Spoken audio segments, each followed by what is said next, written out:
அதிசயங்கள் செய்கிறவர் நம் அருகில் இருக்கிறார். அற்புதங்கள் செய்கிறவர் என்றும் நமக்குள் வசிக்கிறார்.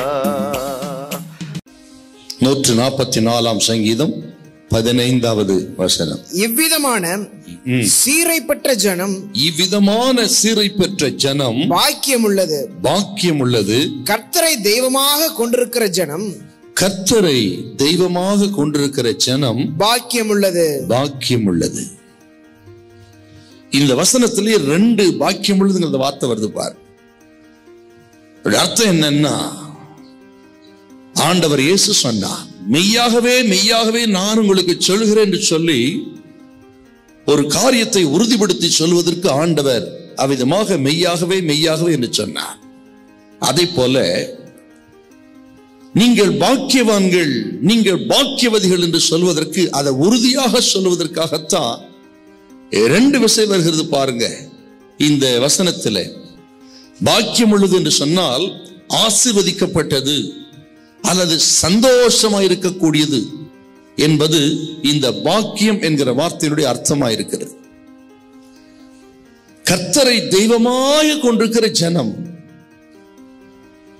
யார்? அந்த ஜனம் ஏசாயா தீர்க்கதரிசி புத்தகத்திலே 41ஆம் அதிகாரம் 8வது வசனத்தை வாசித்து பார்த்தால் அந்த ஜனம் யார் என்று அங்கு சொல்லப்பட்டிருக்கிறது. கர்த்தரை தெய்வமாக கொண்டிருக்கிற ஜனம் யார்? அவர்கள் யாக்கோபின் சந்ததி, ஆபிரகாமின் சந்ததி, ஈசாக்கின் சந்ததி. ஆக இஸ்ரவேல் ஜனங்களைத்தான் இந்த இடத்துல கர்த்தரை தெய்வமாக கொண்டிருக்கிற ஜனம் என்று குறிப்பிடப்பட்டிருக்கிறது. அவர்கள் ஏன் பாக்கியவான்கள்? எப்படி பாக்கியவான்களாய் மாறினார்கள்? அவர்கள் ஆசீர்வாதம் விசேஷமான ஆசீர்வாதம்.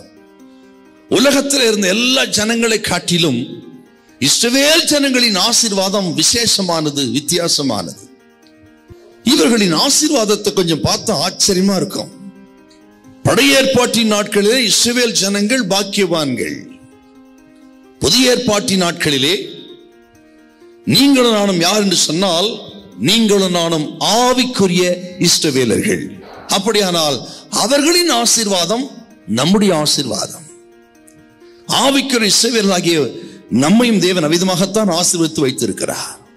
ஆவிக்குரிய இஸ்ரவேலராக இருக்கிற உங்களை பார்த்து ஆண்டவர் சொல்கிறார், அன்றைக்கு பழைய ஏற்பாட்டின் நாட்களிலே ஆபிரகாமின் சந்ததிக்கு, யாக்கோபின் சந்ததிக்கு என்ன ஆசீர்வாதத்தை கொடுத்து விசேஷப்படுத்தி இருந்தாரோ அதை காட்டிலும் மிக விசேஷமானவர்களாக புதிய ஏற்பாட்டின் நாட்களிலே ஆவிக்குரிய இஸ்ரவேலராக ஆண்டவராக இயேசு கிறிஸ்துவின் இரத்தத்தினால் கழுவப்பட்ட ஜனமாயிருக்கிற உங்களுக்கும் எனக்கும் அவர்களை காட்டிலும் விசேஷமான ஒரு ஆசீர்வாதத்தை தேவன் வைத்திருக்கிறார். அது நமது வாழ்க்கையிலே நிச்சயமாக நிறைவேறும் என்று நான் கர்த்தருக்குள்ளே நான் விசுவாசிக்கிறேன். அல்லேலூயா, அல்லேலூயா.